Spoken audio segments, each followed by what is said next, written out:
오늘은 블레셋과 모압에 대한 경고의 말씀을 살펴봅니다.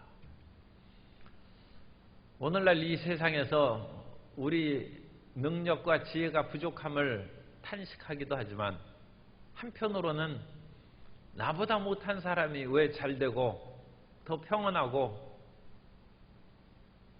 많은 재물을 얻느냐, 그런 불공정성의 논란이 중요한 것입니다. 그렇기 때문에 하나님께서는 심판을 행할 때 모든 사람이 수긍할 수 있도록 심판을 하십니다. 하나님도 마음대로 하시지 않습니다. 하나님께서 소돔과 고모라를 심판하러 가셨을 때 아브라함의 집을 들리셨는데, 아브라함이 식사를 대접한 그 하나님과 그 사자 천사들에게 대접한 후에 소돔과 고모라를 멸망시킨다는 그 말씀을 들었을 때 공의를 행하시는 하나님께서 소돔과 고모라를 멸하실 때 그 속에 선인이 있으면 어떡하겠습니까? 선한 사람을 악인과 함께 멸하시는 것이 합당하지 않다고 얘기를 합니다. 그러므로 하나님께서는 심판을 행하기에 앞서 그 하나님의 자녀들의 모든 삶을 정화시키는 일을 행합니다. 그래서 우리가 이스라엘과 유다에 대한 심판의 말씀을 먼저 살펴봤어요. 그것이 이제 12장까지의 말씀입니다. 그리고 13장부터는 바벨론의 심판이 있고, 지금 우리가 블레셋의 심판, 모압과 심판, 열방의 심판이 이제 13장부터 23장까지 진행되는 것입니다. 하나님께서 먼저 자기 백성들을 심판하시는 것이죠. 검찰총장이 중요한 자리가 되는 것은 어쨌든 사람들을 기소하고 그 벌을, 죄가 있다는 것을 먼저 밝혀서 재판을 받게 하는 것이죠. 그런데 그와 같은 일을 행하는 총수가 사람들이 손가락질을 당하는 사람이 되면 누가 법의 그런 질서를 따르겠습니까? 아니, 자기 일이나 잘하라고 하지 누구를 감히 붙잡고 누구를 기소한다는 말인가? 불만을 가질 것입니다. 그렇기 때문에 그런 일을 행하는 사람은 어찌됐든지 다른 사람보다 더 깨끗해야죠. 이 세상에 완벽한 사람은 없을지라도 그래도 일반 사람들보다는 월등히 나은 그런 생활의 자세와 그 도덕심을 가져야 되는 것입니다. 그래야 그 사람이 법을 집행하고 정의를 행할 때 다른 사람이 감히 말을 못하는 것이죠. 그렇기 때문에 하나님께서는 이스라엘과 예루살렘에 대한 심판을 행하셔서 자신의 백성들을 돌보신 후에 그 다음에 열방의 나라를 심판하신 것입니다. 그러므로 하나님의 백성들이 왜 하나님 다른 사람은 놔두고 나를 이와 같이 괴롭게 하십니까? 그런 얘기하면 안 돼요. 하나님께서 자기 백성을 먼저 다루시고 정화시키는 것입니다.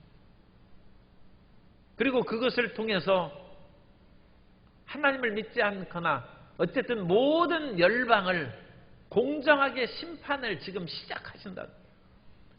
그래서 그 자녀들을 먼저 깨끗하게 하신 후에 하나님께서 다른 모든 사람들, 그러니까 악인의 형통의 문제가 그때 해결되는 것입니다.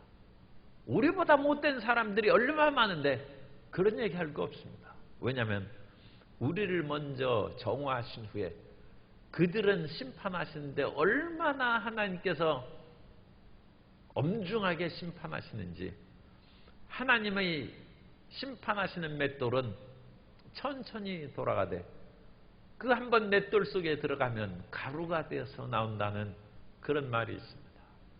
그 가운데 오늘 이제 블레셋에 대한 그런 심판을 보면 이 블레셋이 교만하지 말라는 것입니다. 아하스 왕이 죽던 해, 그래서 이 13장부터 23장까지는 또 새로운 그 장면이 연출되는데, 아하스 왕이 죽고 히스기야 왕이 그 다음에 등극합니다. 히스기야 시대를 배경으로 하는 그 모습을 이와 같이 성경에 가끔 연대를 밝히는 그런 구절들이 있습니다. 그래서 이것은 히스기야 시대에 일어나는 그런 상황을 우리가 이제 역사적으로는 생각할 수 있습니다. 그래서 29절에 보면 블레셋 온 땅이여 너를 치던 막대기가 부러졌다고 기뻐하지 말라. 블레셋을 치던 나라가 어느 나라인가. 그래서 몇 가지 설이 있습니다만 유다나 아하스 왕은 아닐 것이다. 그러면 아스루 왕이 가장 유력한 후보입니다. 그래서 아수르의 세력이 블레셋을 위협했고 아수르는 그 모든 인근 지역을 다 정복하고 조공을 받아갔습니다. 그런데 아수르가 지독한 나라기는 하지만 아수르가 이 나라들을 다 멸망시키지는 않았어요. 북이스라엘은 멸망했죠. 북왕국. 그러나 유다는 살아남았고 블레셋도 살아남았고 우리가 살펴볼 모압도 살아남았습니다. 이 모든 나라를 완전히 제거하는 그 시대는 아수르 시대가 아니라 바벨론 시대입니다. 바벨론이 느부갓네살은 다 없애버렸어요. 그래서 이 근동 지역의 모든 유다도 망하죠. 예루살렘의 솔로몬 성전도 무너졌을 뿐만 아니라 블레셋은 그때 완전히 지구상에서 사라져버립니다. 이 블레셋은 주전 13세기에 그리스 에게 지역으로부터 이스라엘 땅으로 들어왔어요.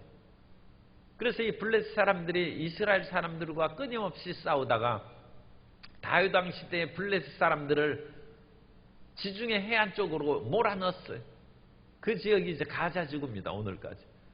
그 지역으로 몰아넣고 이스라엘이 대체적으로 평안하게 지냈어요. 그러나 여전히 블레셋이 남아있다가 아수르에게 함께 공격을 당할 때도 블레셋도 있고 이스라엘도 있고 유다도 있었는데 이스라엘은 먼저 망하고 블레셋과 유다는 이제 아직 살아남았죠. 그런데 그 모든 것들이 느부갓네살 때는 다 멸망하고 그래서 블레셋이 없어졌어요.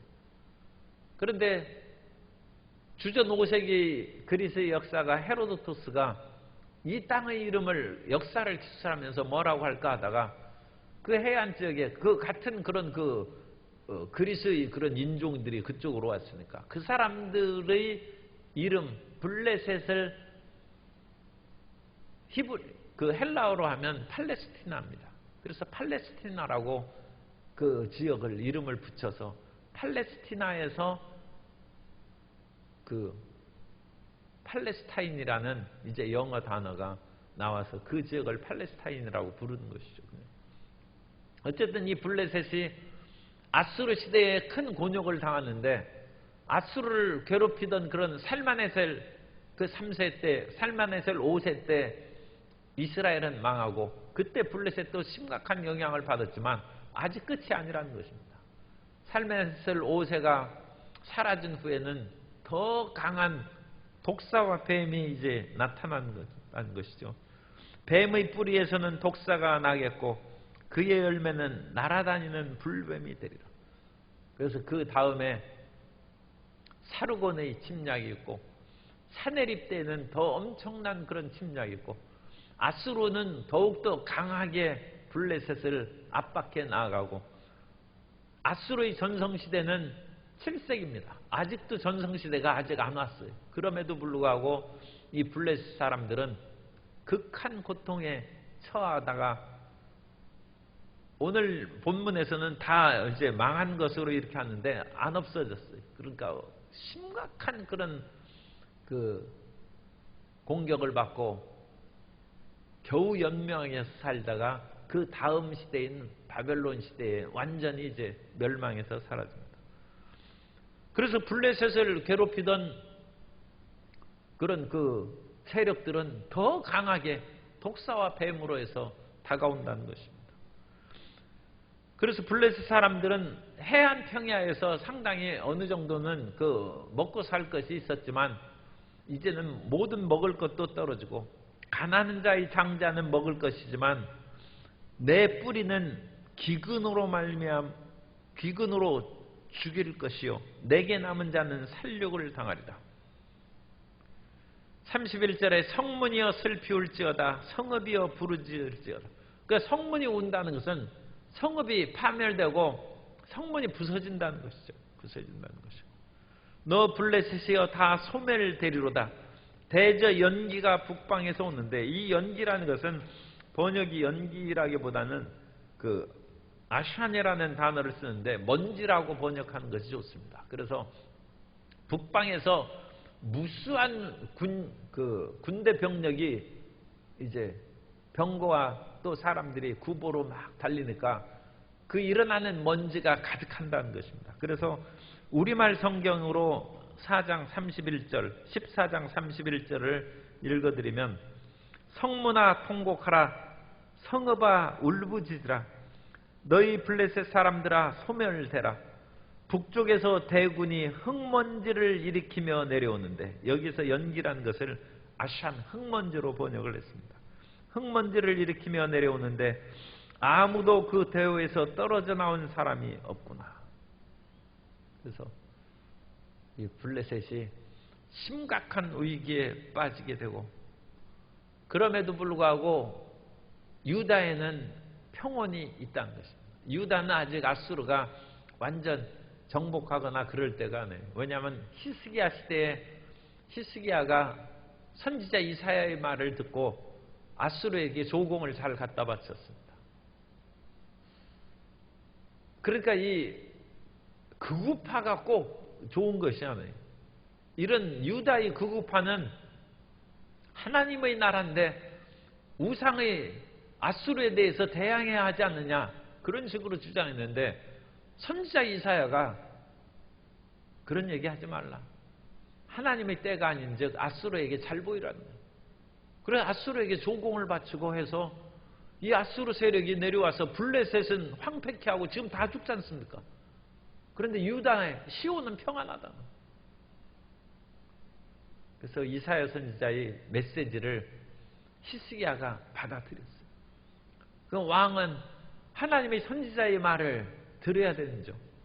그런데 히스기야 왕이 몇 번 조공을 바치다가 나중에 안 바쳤어요. 그래가지고 사내립 시대에는 싸우다가 완전 거의 죽을 뻔했어요. 그래도 나라가 망하지는 않았습니다만 어쨌든 간에 이 다른 나라에 굴복한다는 것은 수치스럽지 않습니까?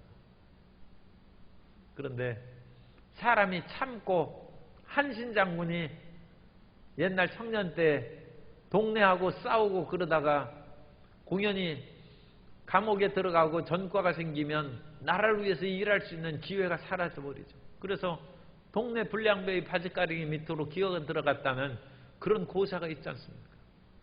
나라도 그런 강한 힘이 있지 않을 때는 지혜롭게 굴복하거나 지혜롭게 외교를 해야 됩니다. 아무 힘도 없는데 그러다가는 그야말로 자기 백성들을 괴롭게 하는 거죠. 이 세상에 기계 없는 사람이 어디 있습니까? 지렁이도 밟으면 꿈틀한다는데 세상의 모든 사람은 다 자존심을 가지고 살아갔는데 지도자들이 헛된 마음으로 그야말로 실력도 없으면서 사마귀가 수레바퀴를 거슬려서 밀어붙이려고 하니까 그 사마귀가 살아남겠습니다. 그런 마음을 가지면 안 되죠. 어쨌든 이사야의 말을 따른 유다, 이 시온에는 시온을 세우시고 거기에 오는 사람들, 블레셋 사람들이 많이 이제 또 심판받으면서 유다 쪽으로도 피난도 왔겠죠. 그 사람들은 살아남고 블레셋은 거의 멸망하다시피 박살이 났어요. 그리고 나서 이제는 모압에 대한 그런 그 경고입니다. 그래서 모압도 요단 동편에 있는 나라죠. 그래서 요단 동편에 있는, 우리가 모압하면 느보산을 생각하면 됩니다. 모세가 죽은 느보산 그 지역이 모압 땅입니다. 그 모압 땅 그 지역에서는 원래 양을 많이 치고 목축을 많이 했어요. 그래서 이 모압의 그런 땅은 요단 동편의 남쪽 지역이고 북쪽 지역이 길르앗 지역입니다. 그래서 그 지역에는 목축을 많이 하기 때문에 모세에게 루벤과 갓과 므낫세 반지파가 우리는 양떼와 염소떼가 많이 있으니까 이 지역이 풀이 좋으니까 여기에서 우리는 살고 요단을 건너서 요단강을 건너서 그 서쪽 편으로 가나안 땅으로 들어가지 않겠습니다. 그렇게 해서 그 지역을 이제 기업으로 받는 얘기가 이제 성경에 나오죠. 어쨌든 이 모압 땅에는 그 목축을 하고 또 어느 면으로는 그 농경을 하고 그러지 않기 때문에 그렇게 풍요로운 땅은 아닙니다. 그럼에도 평안하고 잘 지냈는데 하나님께서는 이제 그 모압 땅도 심판하신 것입니다. 그래서 15장 1절에 보면 모압에 관한 경고라. 하룻밤에 모압 알은 아르입니다. 아르논강을 생각하면 돼요. 아르논강. 그래서 모압의 그런 그 남쪽 국경을 흐르는 지역이 아르논강입니다. 그 아르논강은 오늘날에도 그 위에는 이제 그 다리를 놔가지고 고속도로가 쫙 들어갔는데 그렇게 깊은 계곡은 참 별로 못 봤어요. 그냥 쭉 가다가 낭떠러지처럼 그 계곡으로 이렇게 해가지고 그 밑에 강이 흘러요.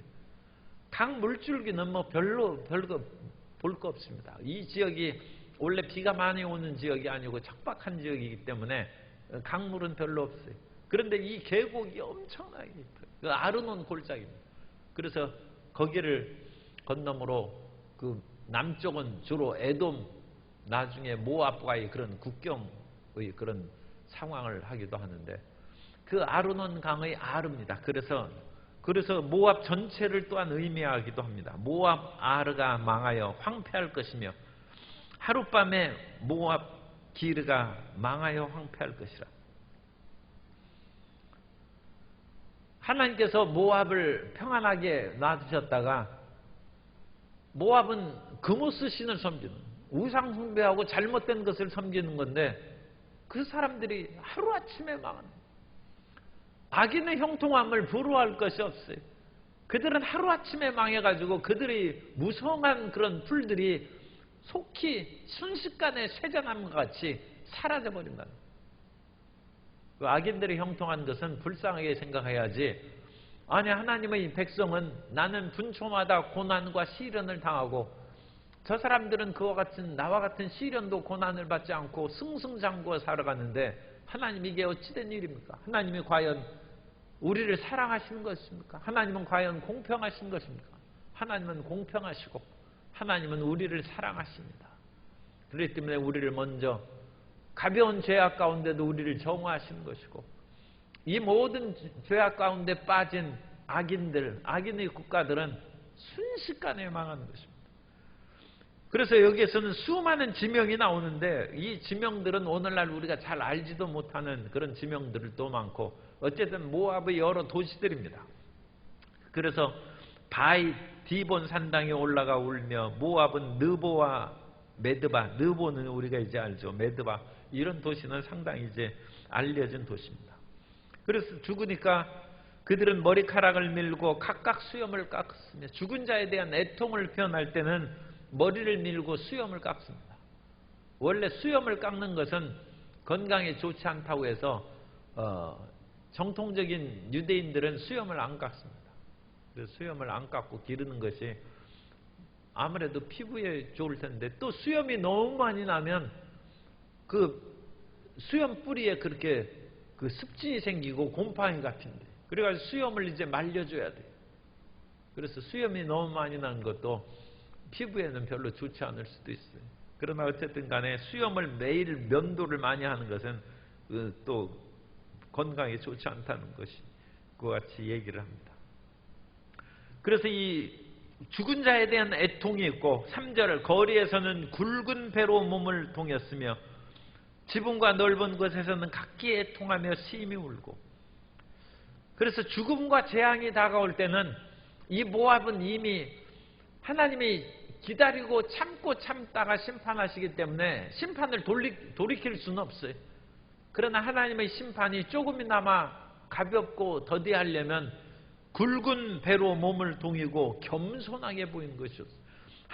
그 사람들이 자기에게 다가오는 어떤 어려움이 있으면 오기를 부리는 경우가 있는데 그거 박살납니다.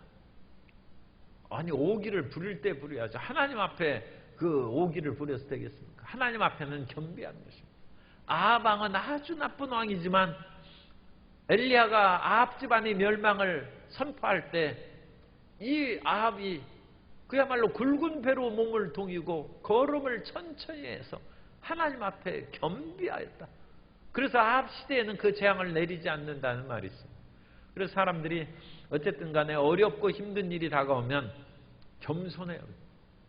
자기 직장에서도 어려운 일을 당하면 내가 뭐 이거 다니면 살 데가 없는 줄 알아 하면서 오기 부리고 사표 던져내고 나오지 말고 겸손하고, 물론 뭐 그렇게 강하게 자기 뜻을 펼 그런 때도 있습니다만 어쨌든 겸손한 것이 상당히 유익이 많습니다. 그리고 굵은 배로 몸을 동이고, 4절에 보면 헤스본 엘르할레는 부르짖으며 그들의 소리가 어찌나 큰지 멀리 떨어진 야하스까지 돌리고 내 마음이 모압을 위하여 부르짖고 고통을 당한다는 것입니다.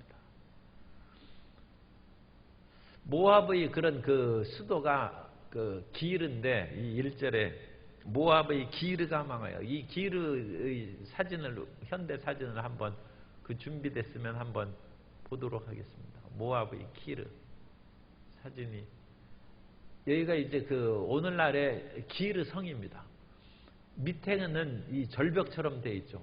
그게 아래 밑에 도로가 지나고 그래요. 그리고 위에 있는 성체, 성 제일 꼭대기에 보이죠. 거기가 고대 성읍이에요. 그러니까 아래에서부터 저 위에까지 올라가서 성읍을 정복하는 것이 무척 힘들죠. 좀 가까이서 다음 그림을 보시면 그 아래 저 밑에 도로가 있지 않습니까? 그런데 그 위에 아까 꼭대기에 있는 성읍입니다. 이 성읍을 정복하려고 올라가니까 고대에는 참 이 요새를 하나 만들어 놓으면 빼앗기가 힘들고, 나중에 모압 사람들이 조공을 안 바치자 이스라엘 사람이 이 성을 빼앗으려고 하다가 결국 못 받고 내려왔어요. 그것이 오늘날까지 여전히 남아 있습니다. 그래서 이 기르의 그 수도를 비롯한 수많은 도시들이 다 이제 멸망을 받고 고통을 당하고, 6절에 보면 니무림 물이 마르고 풀이 시들었으며, 그래서 하나님께서 목축을 하는데 그런 풀이 시들고 그들이 아무것도 이제 살 길이 없으므로 얻은 7절 재물과 쌓았던 것을 가지고 버드나무 시내를 건너리니 이는 곡성이 모압 사방에 둘렀고 슬피 부르짖음이 에글라임 브엘렐림에 미치며, 이 수많은 지역에 지금 다 하고, 9절에 보면 디몬의 물에는 피가 가득함이로다. 수많은 사람이 죽고 핏물이 그 디몬의 물에 가득한데, 9절 후반절에 보면 그럴지라도 내가 디몬에 재앙을 더 내리되 모압에 도피한 자와 그 땅에 남은 자에게 사자를 보내리라. 이 사자는 라이온입니다. 그 사자를 보내서 살아남은 사람도 다 또 물어줍니다. 하나님의 심판은 철저하다. 하나님의 심판을 피할 수 없다는 거예요. 그러므로 가벼운 그런 심판과 어려움이 다가왔을 때 우리는 겸비하고 우리의 잘못된 마음의 생각을 돌이키고 행위를 돌이키면 하나님은 사랑과 긍휼이 풍성하신 하나님이십니다. 성경에서는 항상 그것을 말씀합니다. 때리시고는 고치신다. 하나님께서는 고치시기 위해서 우리를 때리심으로, 우리가 맞을 때는 오기가 생기고 분노가 생기죠. 그런데 하나님이 오래 참다가 때리시는데 우리가 공연히 오기 부리다가는 정말로 망하는 것이죠. 그때 마음을 꺾고, 왜 우리가 마음을 꺾어야 됩니까? 우리는 양 같아서 각기 제 길로 가니까 그 못된 마음 좀 꺾으라는 거예요. 그 꺾기가 참 어렵습니다만 그 마음을 꺾고 새순이 나와서 새롭게 하나님을 겸허함으로 섬기는 하나님의 자녀가 되어야 될 줄로 믿습니다. 하나님의 심판은 블레셋과 모압과 온 땅에 다가옵니다. 그러므로 그런 열방의 심판을 보면서 공의로운 하나님을 생각하고, 공의로운 하나님이 세상을 바르게 할 날이 반드시 다가오므로 세상의 형통, 악의 형통에 대해서 낙심하지 말고 우리 자신이 정화를 받을 때 더욱 겸손하게 주님께 나아가는 주의 자녀들이 되시기를 예수님 이름으로 축원합니다.